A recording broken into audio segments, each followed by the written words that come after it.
see me? I'm gonna start it. But we're recording it, it doesn't matter. Hello, everybody. Welcome.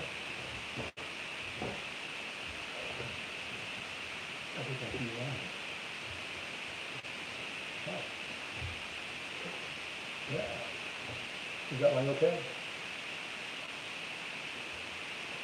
Welcome, everybody, to, this is our first live YouTube. And we're just doing a kind of a practice session with this, but we thought, hey, let's go live on YouTube too. If you're watching on YouTube, hi.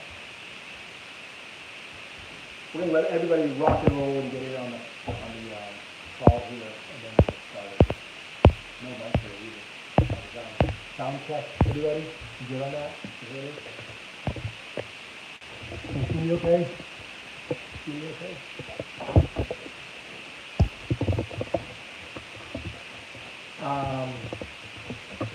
What's up, Jeff? Excellent.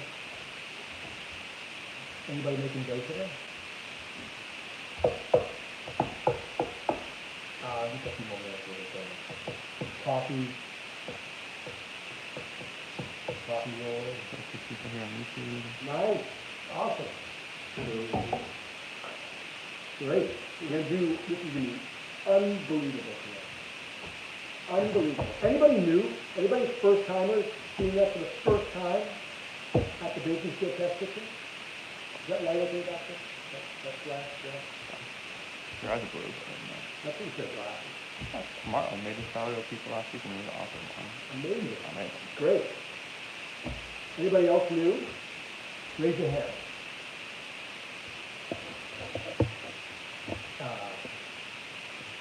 Yes, that's right. This is the time. 1, Yeah, 2, 3, 4, 5. Awesome. I love it. There was some odd feedback in the video. Oh, interesting. We're not getting any feedback, so you guys getting, anybody getting Audio feedback? Audio is horrendous. Oh, it is? On the YouTube channel? Okay. That's good. Want me to put this up? Are you guys okay with the sound quality? Give us some feedback on the YouTube channel. Maybe you want to go high? With the glasses? Oh, see, like that. Audio. Oh, maybe that's what it is, yeah. That seem better? Audio is good on YouTube. Okay, audio is good on Zoom. We're good on YouTube. Awesome. We'll get started like just a minute ago. First time, second time, third time. Joe today. And you know, make Joe every week. And if we could make it with you every week, we will. If it helps you guys, we'll definitely do that.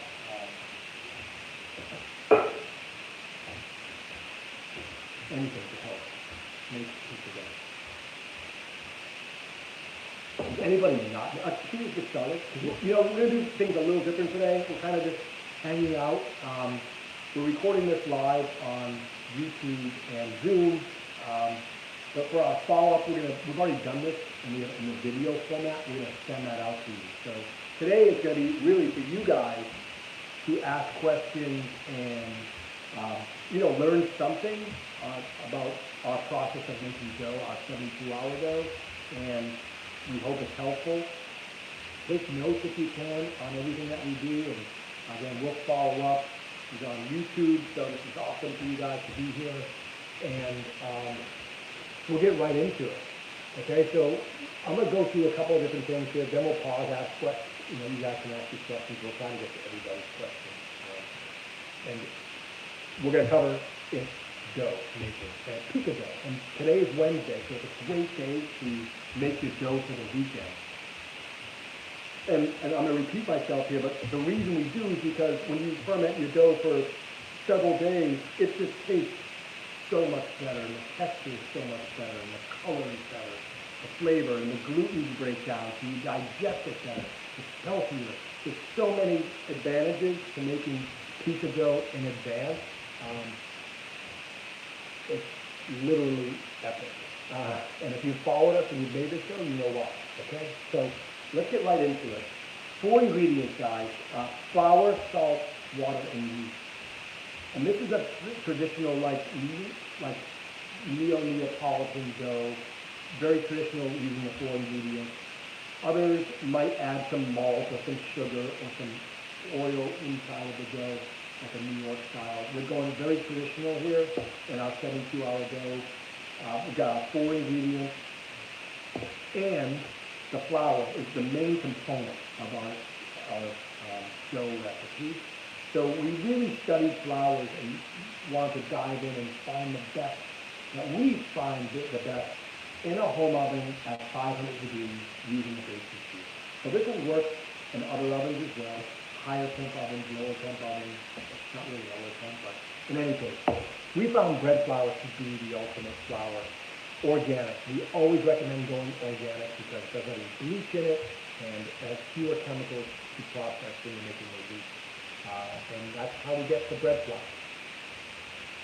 And the difference is, if you think about all-purpose flour, think of flours and cookies, think of cookies and pies, say, and it's very soft and delicate, right? When we get into breads and pizza, we want something with a little bit more structure, protein, gluten, stronger, right? And that's why we find a higher protein content would be like a bread flour, is ideal. So that's kind of what we've done. Done the homework. We'll link up to this flour I'm using today. It's from Central Milling. It's an organic bread flour, and it's really delicious. It's got really nice flavors to it. Highly recommend it. For our ingredients, we need to use tools. And we need to measure our dough with a scale. Get yourself one of these. This is a brand called My Way. We're not affiliated with them at all, but it's just a really nice scale. You need one of these because when you're making dough or bread, that water to flour ratio is critical. And so when people develop recipes, they're using a scale. And to make dough without a scale is going to be a challenge to dial in with the proper hydration. So get yourself a scale if you can. All right? And we don't even convert this over to cups because it's really difficult for us to do that. We can get kind of close, but it's not going to be the same. So get yourself a scale. We've pre-measured all of our ingredients here. We've got our flour, salt, water, and yeast. So for the ingredients, a couple of different rules here, rules of thumb. I'm going to take my salt and dump it right into my water to try to dissolve it first. So I just basically take it and I whisk my salt and my water together. This takes a few minutes. So mine might not be completely dissolved, but I'm giving it a shot. The reason I'm doing that is I don't want my salt to come in direct contact with my yeast because that could really kill that yeast and it won't activate. So we kind of keep them separate. The other thing you can do is just dump your salt into your flour mixture and whisk it. Also, that definitely works. Just let me do it with my yeast. And we'll talk about, this is dry acid yeast. This is Fleshman. This is 1 gram of yeast. And how we get to those yeast packages that you've seen at the stores, the markets, those are typically 2 1/4 teaspoons or 9 grams. We're using 1/9 of that. This is micro amount. The way we measure our yeast is another tool. It's called a micro scale. This is a brand called Salter, and this measures to the 1/100th of a gram. Tiny, tiny amount. You might remember these from college, your college days. Anybody? We all had a friend that had these that measured things. It's legal now, marijuana, legal. In any case, those are the 2 scales that we need. You can, we'll link up to where you use these in that email too. My yeast is in my flour. I'm just going to literally whisk it together. And I do this like 10 seconds. Meanwhile, my, I'll move that down in a second. So, you see what I'm doing here. Meanwhile, my salted water is almost dissolved. What I'll do is I'll just pour this into my bowl. Okay, and now I'm going to take my spatula and just kind of whisk that water and flour together, just for a minute, just to incorporate everything. And once I do this, I can remove it from the bowl, scrape out my bowl, and I can do my kneading. We call it kneading, I call it pressing. Regardless of the terminology, all I'm going to do is I'm pressing the flour and the water together.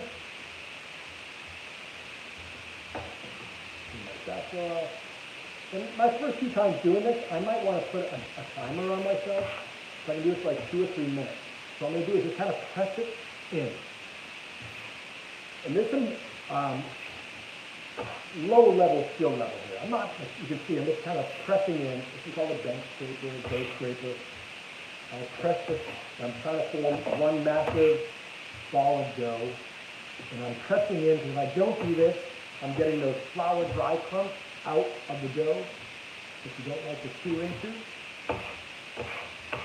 So as I, back my hand off here, you can see the longer I do this, it starts to kind of all combine together. And I'm just putting a little bit of weight into it, just so I can get my massive piece of dough into one big piece.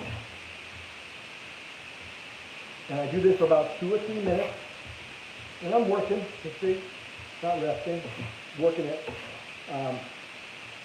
When I'm almost done, after about 2 or 3 minutes, I notice the dough starts to make it kind of makes a transition to a really big sticky ball of dough. It starts to get sticky, so it gets stuck to my hand. And to me, that's when I know I've hydrated the flour pretty good, right? And the dough feels pretty good. One massive ball of dough. And what I'm going to do next is, and this is where the magic happens, guys, not by me, but by time. I'm going to take this dough, put it back into the container. I'm going to cover it. And I'm going to take this dough now and just leave it at room temperature for probably the next 24 hours, okay? My temperature in my house this time of year is about between 68 and 70 degrees. And so ideally you want to keep it around that temperature. I'm going to leave it at room temp for the next 24 hours. And then I will take, and this is the bulk of the dough, we call it bulk fermentation. I will take this bulk of dough and place it in the refrigerator for the next 2 days. Ideally, the strike zone is going to be days 3 and 4 and 5 for your dough. And what I like to do is leave it in this bulk state until the day I'm going to use it, which let's call it Friday night. So I'll keep this at room temperature for today. Tomorrow, Thursday, will be 24 hours. I'll take this bulk, put it into the fridge for a minimum of another 24 hours. Maybe I'll use it over the weekend for 48 hours or 72 hours. And we find days 3, 4, and 5 to be like awesome. Like the flavor profile is just dynamic. It's got great texture. It's digestible. It stretches super easy. In fact, we call this dough our yoga dough because it's so relaxed. The gluten stretch out really naturally, really easy. So that's why we like to give it 2 or 3 days. And then what we do on game day is we remove it from the fridge. And I've got a little bit of dough here, okay? We remove it from the fridge. And now what we're going to do is make what we call dough balls. And these dough balls we take out of the container, take our dough out of the container and make our balls. And then we let those balls rest for another 3 or 4 hours before we go into the oven. So just give yourself enough time, be mindful of what your exception you can make on pizza day, and you will have literally a legendary pizza at home for your day. All right, so let's make a dough ball together. Again, I like to portion my dough. And by the way, if I made enough dough for 3 or 4 pizzas, I don't even want to make one that evening. Just pull one dough out of here and put the rest back into the fridge until the next day, if you like, okay? So, I like to measure my dough balls to be about 250 grams of, which is about 8 ounces. Just my workstation here. I'm going to cut a dough out of this And I'm going to measure. Let's see how I did. That's a little bit heavy, so it's 280. That's about 255 grams, which is close enough. You can see. I take this piece of dough, I put the flour down, I coat, this dough is super sticky, okay? One, it's, because it's cold, it's a little bit easier to handle. But two, I need a lot of flour. So I put flour down, I coat both sides, and now what I'm going to do is I'm going to pick this dough up. I can handle it now, right? It's not as sticky. I literally just fold it in half. And I grab each side, and I just lightly press it and close it again. And then I turn my hands just like this. I press each side. Careful, this is not a stress ball, so I don't want to rip it and tear it and be aggressive.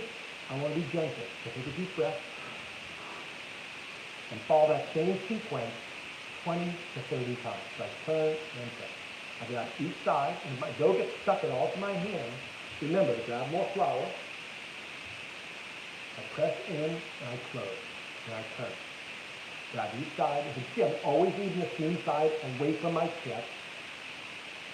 I'm gently pressing and turning.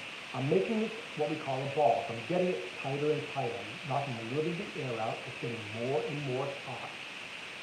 Right? Each time I do this. The side that's facing me is smooth like a baby's butt. Like you can see that on there. Super smooth. Right? Super smooth.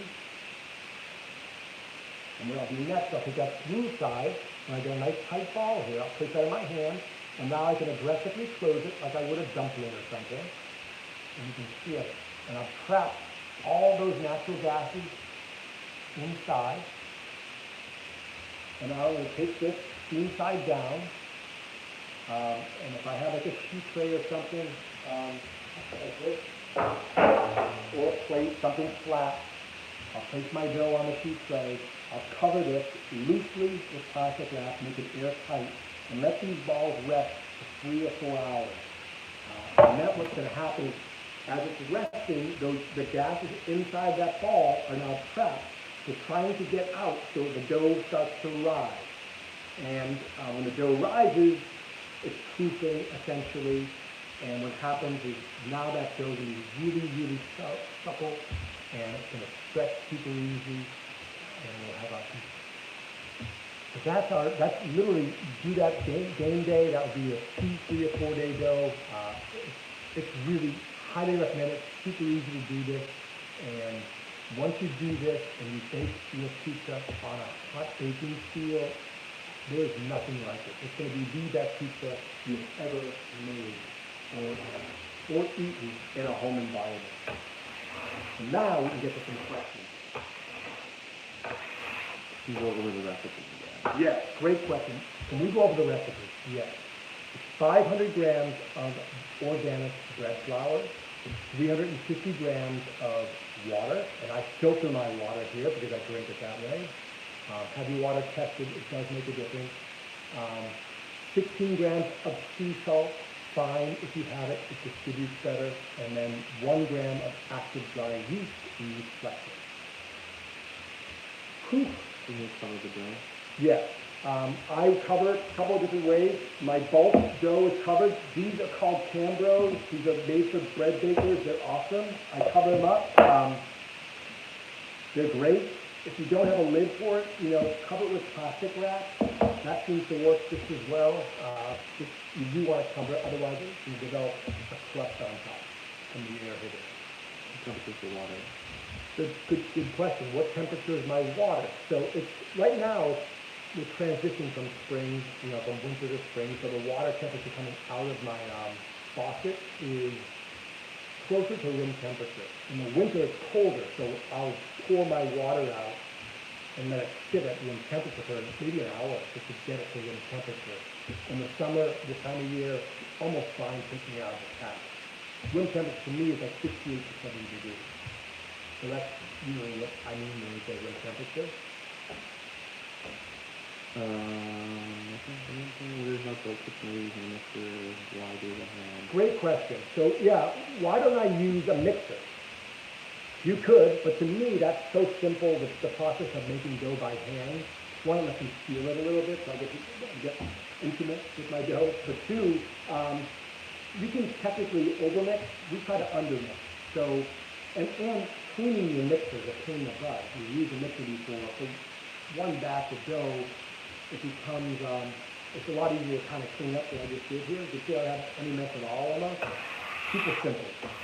So it seems to be, it saves a step by doing it by hand. You freeze the dough? And how would you exactly? Great question. Can I freeze pizza dough? Yes. When would I freeze pizza dough? After I fermented it for maybe 1 or 2 days, I would take this ball and put it into a deli or something tight. And I say a deli, like, this is like a glass kind of deli. This is a 2-cup deli. I would place my dough inside of this. Oh, it's not glass in the freezer. Gotta be careful inside. Plastic one, like Ziploc, makes these, or Glad makes these with nice containers of 50 tops. I would freeze it right after I balled it up. I wouldn't let it poof or sit for too long. Get it right in the freezer. When I thaw it out, I ideally put it in the fridge the day before you want to use it. Not in an ideal world, I might remove it a couple of hours beforehand, put it at room temperature, and let it thaw out. Does the dough rise in the fridge? Yes, that's a great question. Our earlier version of our 72-hour dough, we would actually ferment for 24 hours, and then we would make our balls and put the balls into the refrigerator. What we found is that refrigerators all have hot and cold spots. Some spots are colder than others. So what we found is the dough sometimes would overproof. In other words, it would start to expand in the refrigerator, which is not ideal. So the dough is kind of overproof. We remove it, it blows those lids off. We've all been there. So what we found is that by bulk fermenting it, making the dough balls, we have control over that final proof. I have here. I know in 3 or 4 hours, 100% of the time, this dough is going to be perfectly, it's going to be ideal, and by like lunchtime or by 3 o'clock here, this dough will be pristine and beautiful. And if I left it in the fridge in this state, it might overproof on it. Which isn't the end of the world, but it's again, not ideal. Whole wheat pizza dough, how do you do that? Great question. If I'm going to make whole wheat dough, and we did this a few weeks ago, I think, right? I would just take my 500 grams of flour and reduce it to maybe 400 grams of flour, maybe 400 grams, and add 100 grams of whole wheat. Remember, whole wheat is more nutty. It's got more,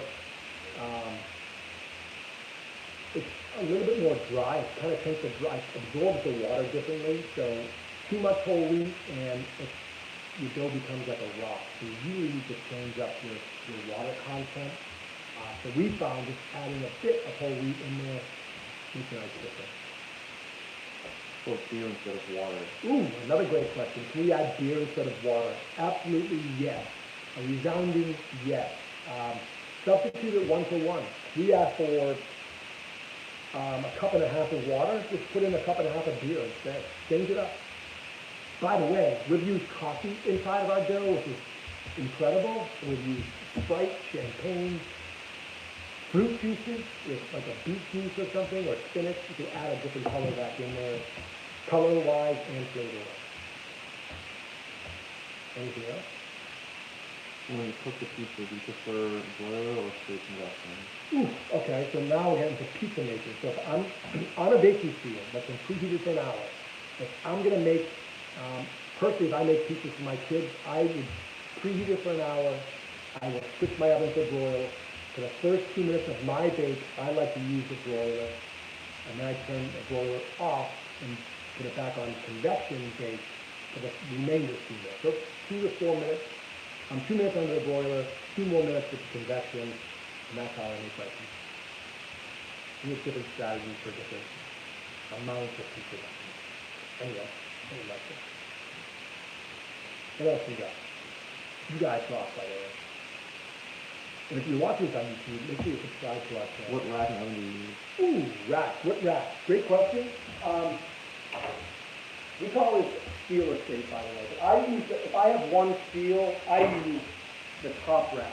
In most of my ovens, I will use a top rack or second to top rack. I like my steel about 7 inches from my broiler.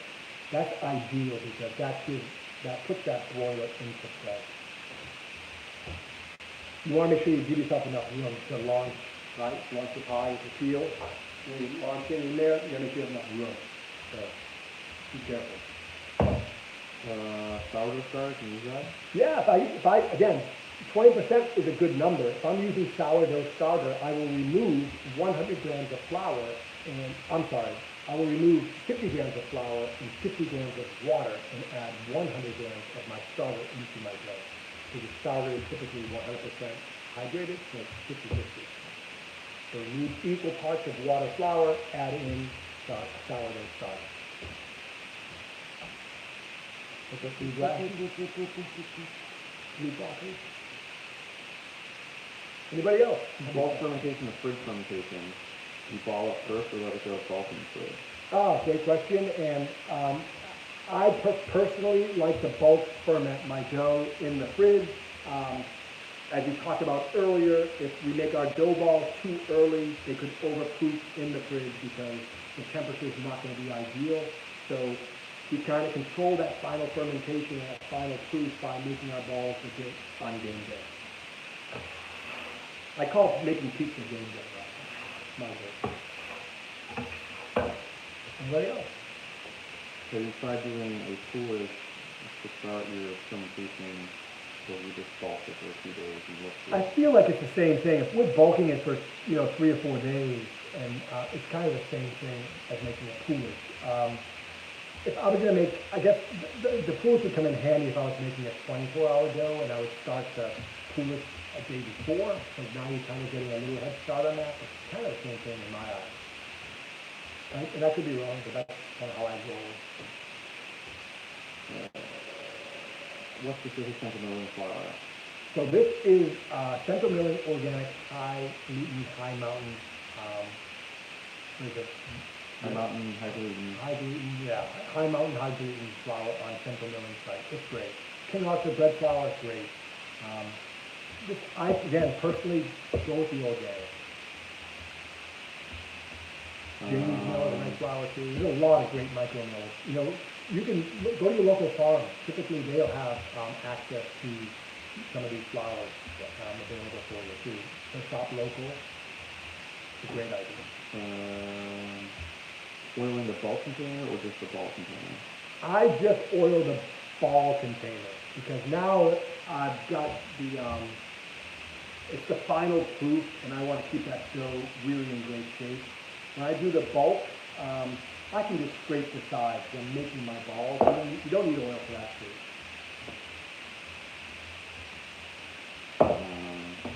Great questions, everybody. I love it. Why not double O flour? A lot of double O questions. A lot of double O. Let's talk about that. Not that cool. Yeah, I know. It's funny. Everyone, because Italy, 00, it's cool, right? One, make sure it's organic, okay? 2, some people might prefer 00 flour at home using a baking steel. I mean, it's really a dealer's choice. My advice to everybody is to experiment and take an adventure. Try different flours and see what you like, because what you like might be different than what I like. The 00 is a finer ground. Ideally, it's made for that really high temp ovens, like those 900-degree ovens, wood burning, right, wood fires, and it's a really nice flour. I do enjoy it. I just prefer bread flour. Again, someone else might say, in the parallel universe, might say, I prefer 00 on a baking steel. So anyway, just my advice is just be curious and take an adventure. And see, there's really no right or wrong answer. Maybe the answer for you would be to combine 00 flour with bread flour. How about that, right? Just try something new. And that would be like your invention and your secret sauce recipe that all your neighbors and family members crave when they come to your house. So try something different. Be curious.